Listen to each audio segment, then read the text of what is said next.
Right, so piracy. I do piracy, but I do it within my own ethical boundaries. For example, I've done this example a few times. I downloaded The Sims 3. I pirated it because not Sims 3, The Sims Medieval, because I did. Every review I saw said the game's different, and like I don't know if I like that or not. I don't know if it will be good. Have I maxed out this weapon? I'm just gonna have a little cheeky look. Oh, I have. Bloody hell. I need that. I need attack. I have to go buy some undead from that old dude. So basically, I pirated The Sims Medieval just to try it out because there was no demo. So I tried it out. I liked it, and then I bought it. It's on the Steam. It's on my Steam list, TNK8. You can have a look. Bought it at full price. And it's just. I do it within my own boundaries, and I don't even do it that much. I mean, that's probably the only time I can really think of it. I think I did it for Deus Ex 1, which I didn't like just because I think I'm too young to understand that game. I don't know. It's just weird. I just didn't really enjoy playing that. I'm not saying it's a bad game. It's just my subjective opinion as to why I didn't like it. And so I played that. I didn't like the first level, so I just kind of quit it, deleted it and stuff. Like, I won't play a pirate game all the way through. I'll have to. It's just, it doesn't feel right. It's the wrong thing to do. It is morally wrong. You're effectively stealing money. I know it's not technically stealing in any definition of the word, but it is. You are taking money out of the pockets. It's like a potential sale that never happened because you pirated it. And then there are loads of people that pirate games and then make up excuses as to why they pirate. Like, for example, I can't afford video games, so I pirate them. I can't afford a car, so I don't steal them. That's my reasoning. Don't fucking say that. That's ridiculous. I pirate games because I can't afford them. Then don't buy them then. What do you mean you can't afford a game? You can afford a console. You can afford a gaming PC. Fuck off. That's ridiculous. Yeah, isn't there those that saying, well, I was going to buy the game anyway, but then they never get round to it unless there's a deal on, which is just like ridiculous. Because then, even then, that's like they're losing money, and even then, you might not actually get round to buying it. Here we go. Controversial issues on video games. The way to deal with piracy is to not punish everybody, which is what Xbox One was doing. You can't actually get rid of piracy. There's going to be pirates. There are dicks out there that just pirate, and if you do pirate with like, you don't care, you're a dick. Sorry, you are a massive dick if you pirate and you don't care. Fucking those people pipping outside, dickheads. I'm pissed off now. Oh, I need to play The Wolf Among Us to cheer me up because that's what it'll do. I need a drink. I'm starting to yell all my voice out. Call of Duty Ghost. I bought that. I pre-ordered that, but I think I cancelled it because, well, I don't know. I don't want it anymore. I don't want any Call of Duties. Call of Duty Black Ops. I've always said this. It's like an amazing game. Well worth it. This single player was so good. The multiplayer, every Call of Duty multiplayer is unbalanced. Every weapon, they always have like these kill weapons and stuff like that. Like, not kill weapons, like overpower weapons. Every single Call of Duty game online is not balanced in any way, shape or form. You all remember the noob tube, the rocket launchers, the riot shields. But the single player in that was probably one of the best single players in any first person game I've ever played. I was seriously on the edge of my seat. I literally on the end of my seat, on the edge of my seat. I really recommend Black Ops 1 to anybody who says like, Call of Duty is not good, it's bad for the industry. Well, I kind of get that. It is bad for the industry because it flooded. What is it? Oh, fuck, what's the word? Saturated the market because everybody was trying to everybody was trying to make the next Call of Duty game. When everyone was buying Call of Duty, people EA brought back, I think it was EA brought back Medal of Honor, which was just awful. And then there's Syndicate, which came back as a first person, which was again awful, although the co-op and that was brilliant. I want to mention something here, like how Grand Theft Auto 5 do fucking it released its single player first and then released its online. Now I want to like think about how should game developers restrict multiplayer so that people can experience the single player first. Now I'd say no, I think that's ridiculous. I think people can play however they want. If they don't play single player, well, it's their loss. So it's just that, well, first off, I think Grand Theft Auto 5 did it because it was trying to prepare for the multiplayer, and it still didn't even do that, did it? Because it fucking fell flat. So, like I said, the next Call of Duty comes out and they restrict the multiplayer until you play the single player first. Do you think that is that a good idea? Personally, I think no, because, well, I think you can do whatever, you should be able to do what you want with a game. Like, there's loads of people that just play Call of Duty for the multiplayer and don't even touch the single player, which I think is their loss. I mean, well, honestly, most of the Call of Duty game stories suck, except for Black Ops. A lot of people like Black Ops 2. I didn't really like Black Ops 2 story. That's subjective. I can tell you why the Black Ops story one was good, but I do that in a review. Oh, Jesus. So, I think it would be a bad idea if companies stop players going on to multiplayer unless they've played single player, because, well, it's the player's choice, really. Oh, jeez. I want a single player, not a single player, like an MMORPG, or MMO, on every kind, on any kind I mean, which plays out like a single player game, exactly the way a single player game would be. Like a single player experience in an MMO. That would be the perfect MMO for me. That would be the that's what I want to see with the Elder Scrolls Online, which I'm not getting because I think it's wrong that I have to keep paying to play a game. I think that's absolutely ridiculous. I can't believe I did that for World of Warcraft, and I can't believe people still do that for World of Warcraft. That just seems ridiculous to me. I'll tell you after this. So I want a single player experience with an MMORPG or MMO of any kind, because, well, there hasn't been an MMO that gives you such an immersive experience as a single player game. It was like Skyrim. Why hasn't there been a Skyrim like MMO or a game exactly like that? Except you can talk to other players, you can go on quests with other players. It's just whenever a company makes an MMO, they try to make it like, they try to trap you like sheep, is the way I say it. Like how World of Warcraft says, there's loads of quests to do, there will always be loads of quests to do no matter what you do. There'll be new dungeons and everything, there's always something to do in World of Warcraft, which I guess is kind of good, but it kind of traps you there for like a... I'm just going to skip that because, well, basically my point was I'd like an MMO with a single player experience. I know it's hard to nail down exactly what a single player experience is, but more like, I'd give examples like Skyrim, Red Dead Redemption. I was saying that Red Dead Redemption's Online was pretty relevant to its single player. Yeah, that was pretty good actually. So, subscription fees for MMOs, I think that's absolutely ridiculous. I've already paid for the game, why can't I play it? That's what I think Guild Wars 2 is a perfect model, because you pay once for the game and then you don't pay a subscription fee, which I think is how it should be done. We don't do it for any other game.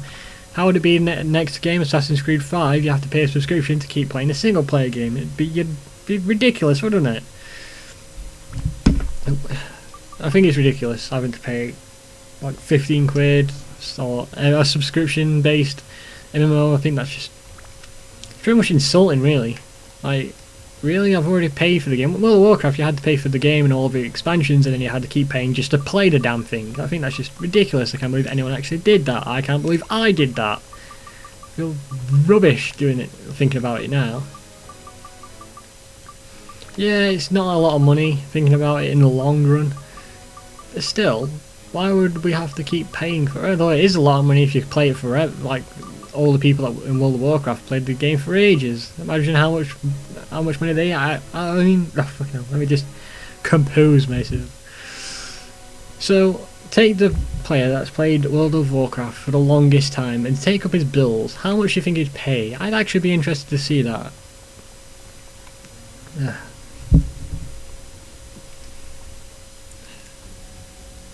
I need to relax. I'm gonna get a drink, 1 second. Ah, that's better. My throat was running dry because I was talking too much.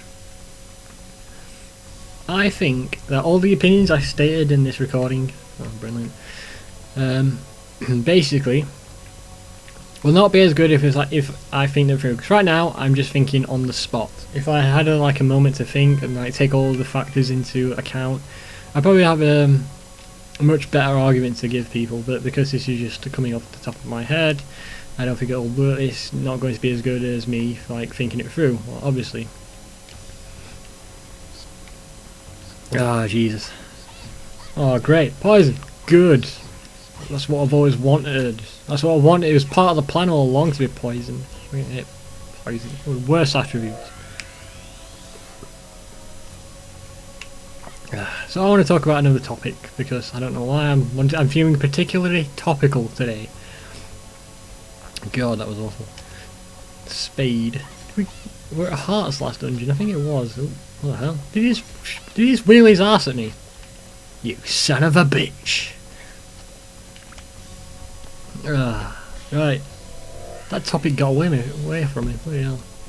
Oh yeah, here it is. Here's the topic I was so willing to talk about. The difference between challenge and cheapness in difficulty. I said that a bit weird. So, take a game like Dark Souls or Demon Souls. That game is difficult, but it's not cheap. If you die in Dark Souls, you'll know why. Because like you didn't dodge in time, you didn't block properly, your strategy is all messed up. Cheap difficulty would be like in Metal Gear Solid Peace Walker. But basically, if you went on a high difficulty, instead of making the AI better or have different strategies or have different type of weapons and stuff like that, they just double or triple the health, and that is absolutely ridiculous. Because honestly, in Metal Gear Solid Peace Walker, if you run out of ammo, you can call it supply drops, so it'll drop off more ammo. Once a battle went on so long, I used up all of my supply drops, which was just how? If there's not enough ammo to beat a goddamn boss, that is just ridiculous. I didn't want to go on that one. I'd go on this. Right, alright, let's calm down, right? Let's just take a breath. And watch this cutscene when I put all the pieces in place. Who's this red guy? Let's have a look. The wizard is red for some reason. Maybe it's Zordon. Kind of got the face going on, hasn't it? Right then, let's see this cutscene. They lie in wait for us, veiled by the morning mist. I give my troops the signal. The cavalry slices through. This ferocity before me. Is this war? I thought I heard my father's voice. Do not fear. Your task is to protect this country by sending off all its young men to die.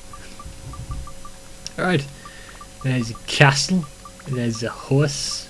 There's a broken... Ooh, there's a face. There's a dagger, and I think that's Sophie. Yeah, Sophia's slot. Sorry, that was very immature of me. I don't know why I'm feeling topical today. I've been watching a lot of Total Biscuit stuff. He's the guy I look to when it comes to video game industry knowledge, because he knows a lot more than me when it comes to the gaming industry. More so on the business sense. Like for me, I'm more about the customer, the consumer's part, because well, I'm a massive consumer. I play so many goddamn games. Basically, I think it's all messed up because it's a capitalist system. This the video games industry, all they care about is making money. It's only it's only the developers. Well, it's only I'd say a majority of the developers actually care about what they're making. The publishers don't care. All they care about is money. The developers, well, some of the developers only care about money. Some of the companies only care about money. Only the game stores care about money. Only the retailers care about money. And all we care about is good games. That's something, isn't it? I think the biggest problem is that everybody in the games industry is fighting each other. You've got the publishers fighting developers. Oh Christ! Oh, nearly about to die. You've got the developers fighting the publishers. You've got the publishers fighting the developers. You've got the retail stores fighting the digital stores. In fact, you've got the retail stores, the brick and mortar stores, fighting everybody. So yeah, there's that. You've got digital stores versus, well, I would say indie, but indie are... Steam's pretty good with indie games, I think. I'm gonna have to switch characters. Oh, I'm gonna die. Fuck off. Let's set it to speed. We can't beat the speed of a talking slingshot, that's true. It's a shame I ain't got the voice stuff for us anymore. I had fun doing that. Probably too much fun. That reminds me, you can pre-order Halo 5 now on Amazon. I think I saw it on I saw Halo 5 on Amazon, which is a bit weird because all I've seen in the game so far is Master Chief and a massive cloak, which didn't make any sense to me personally, because they say that it's meant. Well, if you've never seen the trailer to Halo 5 or one of the Halo games that's coming out soon, basically it starts off with a massive guy in robes in like the middle of the desert, and it turns out the guy in the robes isn't Master Chief. I don't understand why he's wearing the robes. I think someone from Rooster Teeth said maybe it's a disguise, but then again, Master Chief, how big is Master Chief? He's a giant, isn't he? Master Chief's like 2 foot bigger than everyone else. So yeah, it's a bit hard to disguise as just a giant guy wrapped in cloth. That was weird, cloth. Whatever. I wonder what game I'm gonna let's play next. I wanted to do Metal Gear Solid, but whenever I tried doing a let's play of that, I didn't like the recording I did, so I ended up deleting them. It's mainly because I like talking. I don't like silence in games. I don't like not talking, and I always feel a bit weird leaving a cutscene in that I haven't talked over because it's like, will this get taken down for copyright? I don't really know. And basically with Metal Gear Solid, which is a huge, basically a massive cutscene with very little gameplay in between, that's probably wrong. Metal Gear Solid 4 is probably a game that has lots of cutscene with very little gameplay, but Metal Gear Solid 1, not so much. That was a decent amount of gameplay. Although, I'm torn between playing Metal Gear Solid for the PC, because that's the one I've got, or going out and buying the Twin Snakes, which is basically a remake of Metal Gear Solid 1 for the Nintendo GameCube. And the graphics in that are actually pretty decent. And there's actually a few extra stuff in there, like the fight scenes in Peace Walker, Twin Snakes are so much better than the PlayStation 1. I always say that weird, PlayStation 1. Oh, I'm going to be saying that with Xbox One now, aren't I? Not 1. I mean, like, if a game comes out for multi-platform, like say like Battlefield 4 comes out for Xbox One and Xbox 360, and I'll be like, well, I got the Xbox One, but no, what version do you get? Oh, I got the Xbox One. Oh, great. Why didn't they call it the 720? That seems like a much better name. And everybody was going to call it the Xbox One, and then they were just like, nah, it's called the Xbox 720. That's what everyone was calling it before. What the fuck was Durango? That was ridiculous as well. Listen to CST bitch about random things. Fairy King, have you got anything for sale? What do I need again? MP. Oh jeez. MP Thunder Fire Undead. I'll buy that later when I can upgrade my weapon. Did I get any Gamora parts? I think I did. Giorama parts. I'm so on the edit mode. Why can't I do it here? It's safe out here. I might do Mirror's Edge next because it's short and sweet. I want to do a game that I can just. I want to do a game I can have fun with. That's what I want to do. I can have fun with this, but I want a game for the Xbox 360 at least. I want to try out my, well, not try out my Roxio because I've already done it. I want to use my Roxio because honestly the quality for a Dazzle sucks. Although I am on the PlayStation 2, which quality nowadays still sucks. But it's not bad, it just sucks.